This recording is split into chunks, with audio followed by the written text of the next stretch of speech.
It has physical manifestation. We have backaches and pains and low energy. Bruh. It takes on mental parts. We start talking to ourselves about how nobody cares about us, and we just want to kill ourselves. And I'm ready to go. Sometimes we hallucinate hanging and that kind of thing.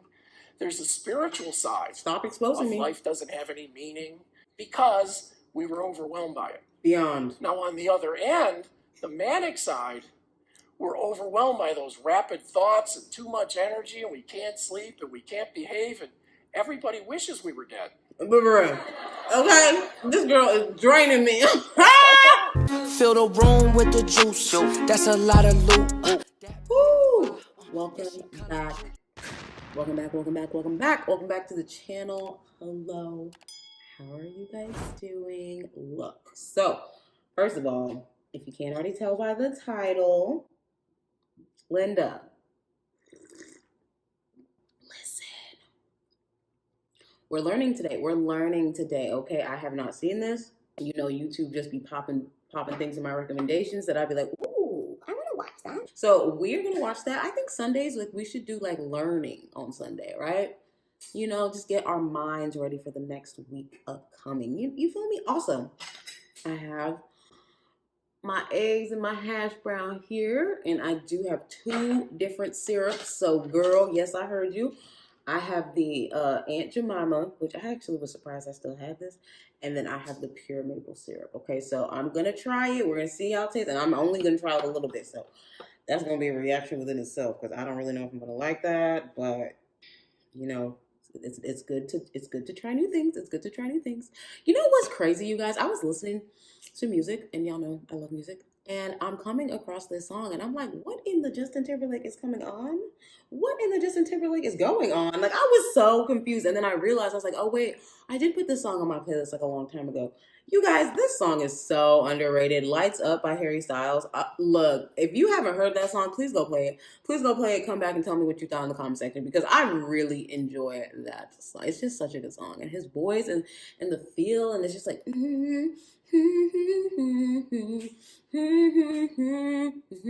like what? Y'all better stop playing with me. Also, Always I'll Care. Oh, love that song. Stop. Y'all, I'm obsessed with music. People really just have no idea. But anyways, let's hop up in this reaction so I can get the eating and the makeup thing. And I have like a pimple or something here. I don't know what's going on. I didn't take my acne medication. I'm about to take it right now because I don't know what, like I see one and it's like an ant. It's like an ant, and you know what ants do? Ants just, if there's one, there are thousands. Somewhere, anywhere. No, not over here, bro. Like, we're not doing that. I'm just like, we're not, stop, please. Like, nope, it's not gonna happen. So I might just pop on a little mask right there, too. Something, we gonna figure it out. We'll figure it out. This video's not even that long. It's about like 8 minutes, I believe. Let me pull it up real quick so I can see exactly, because I don't remember. I'm kind of nervous. The shocking truth about recovery from bipolar disorder. Oh, if you're new here, I do have bipolar disorder. Okay, so, yeah. I don't want anyone new just like, why is she reacting to bipolar? That's rude. Like, stop, please. Yeah. Welcome. And the returners, welcome back, baby. Welcome back. Okay, let's go. Oh, I need to turn that up. Okay. First, let me use this one. So let's take a step back and let's talk about what's really going on. Whatever I see or smell or taste or hear or touch, it's really causing an electrical and chemical reaction in my nerves. And as they get to my brain starts to process this energy and the information that's associated with that energy in my brain. And if it goes too fast, I become overwhelmed by it. Does he have bipolar? I think he does. So if you looked at this from a simplistic standpoint, let's say I'm a small child and I'm learning how to play baseball. And I'm watching the flow of energy and information through my eyes of the ball coming at me. Dang, this was in 2012. And since it's not coming at me that fast, yikes. I've learned how to function the years and hit that ball is better. But what would happen if I was a child and I had to face a major league pitcher throwing 95-mile-an-hour fastballs at me? It would be coming at me so fast that I would be entirely disabled by the speed of the flow of energy and information. But over time, I could learn how to use and respond to that speed. Now, if I haven't got there yet, I might be so disabled that I'm in danger, because if the pitcher threw it at me, I'd end up hospitalized with broken ribs.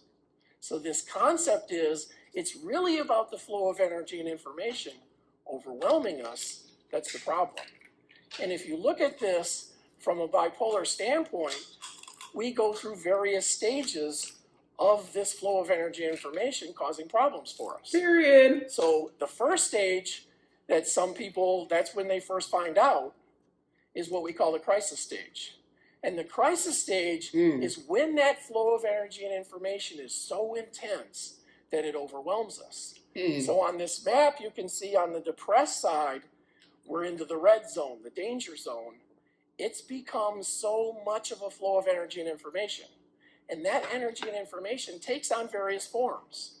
It has physical manifestation. We have backaches and pains and low energy. Bruh. It takes on mental parts.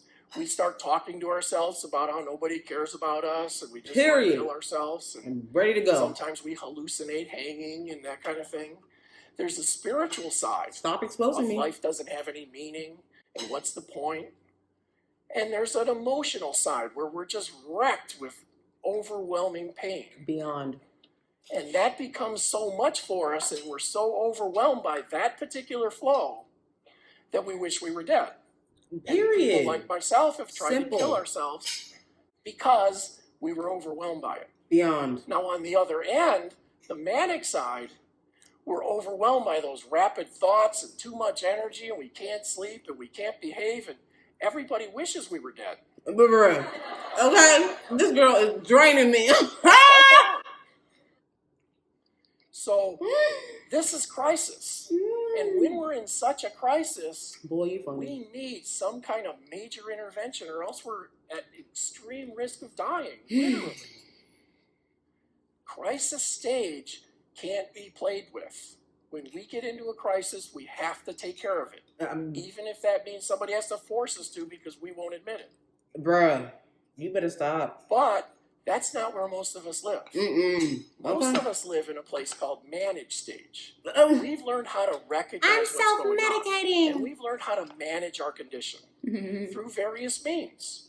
Medicine, therapy, making sure we get sleep, eating right, making sure we're not getting into stressful situations that are too much for us, and thousands of others. Okay. We've learned through a whole set of different interventions. That's why I don't do how love. to keep I be ourselves from getting into crisis, for the most part. One red flag, I'm out. But notice we're still kind of in the yellow zone and the red zone. We're still kind of in danger, and we're not liking it. That flow of energy and information is still too much for us. So we're still trying to narrow the range. Right. We're still trying to keep that flow of energy and information turned down so that we can live a better life. And our goal is to get to a point where it's no longer controlling us. Right. We get to a point that we call recovery, and recovery is our goal. Our goal of recovery is to lower that range of energy and information. Recovery for something that's not inside of our curable. comfort zone, and that's the blue zone. So we're inside of our comfort zone, and everything seems fine. We're recovered. Right. But we're still ill. Right. Let them know. Any day, any moment, let them know. We can get back into crisis. Let them know. One bad night's sleep away from a crisis. So this is how we define recovery. And it's not how I define recovery necessarily, although I agree with this definition. Okay. This is the way almost everyone defines recovery. Recovery means I've learned how to minimize that flow of energy and information. I've learned how to keep the symptoms from happening. I'm recovered. And one of the biggest studies that have been done is by the federal government. National Institute of Mental Health did a study called STEP BD. And that study defined recovery as getting it down to only 2 symptoms over the next year. So they couldn't get it all the way to 0, but they said, well, we'll define recovery as getting it down to only 2. And as they looked at that study, They determined, according to the researchers, that even with the best evidence-based treatment, the best treatment we have, bipolar disorder remains a highly recurrent, mostly depressive illness the older we get. Pretty depressing. Let them know. So they have proven by their own multi-year, multi-clinic research program, the biggest of its kind, that the concept doesn't work. It doesn't. Well, you know, we have another name for recovery. I want to hear it. Bored. You know what? You better stop exposing me. So we're bored. We wish we had some fun again. Period. Where's my mania? And where are we? We're back in crisis again. Period. So we can't find a way out of this. It's not even crap. funny, but it's so real. But they came to a conclusion in their study. So real. And their conclusion to me is the very definition of insanity. You better stop playing with me. We already know it doesn't work. Let's just keep trying the same thing over and over again, hope it works differently. Is that not it? So their conclusion is the absence of all symptoms should be the goal of treatment for everyone. That's how we define it. I call this bipolar disorder, and so does everyone else. This is a vicious cycle that will ask for the rest of our lives, that we be constantly vigilant and trying to minimize our lives to the point that some of us never even leave our homes because we don't want to be triggered. Right. Into another episode. Right. People were asked to let's live hang a out. I'm like, bro, life. Let me wait. One bad night's sleep away from another crisis for the rest of our lives. It's hard. This is what they call a paradigm. This is a belief system. And this belief system is the dominant belief system in mental health today, throughout the whole world. I don't agree with it. So I decided I was going to challenge it about 10 years ago. And I started gathering people together, people who had our condition, parents and loved ones that saw it from a different angle, and professionals. And I got them together and said, how can we come up with a better system? And over the years, it's developed more and more. And now I'll share with you where we are today. That's the end, ain't it? Oh, wow, they really hooked me in. Y'all saw that, right? Y'all saw how I was like, for a good minute? Wow. Okay, well, there is another one. It is 11 minutes and 31 seconds. I'm not going to watch it here. But if you enjoyed this, let me know, and we will do the other one. Wowzers. I enjoyed that thoroughly. I was literally about to... I forgot about the time. I knew how long the video was, and I still forgot about it. Wow. Wow. All right, my bipolar babies. I am going to get this completed, and I will see you guys in the next video. Let me know your thoughts on this. If you like, learning on Sundays. This world, you guys. This world. Bye, babes. Purpose state. Bipolar advantage. Interesting. Yo. Percocet. Miley Percocet. Percocet.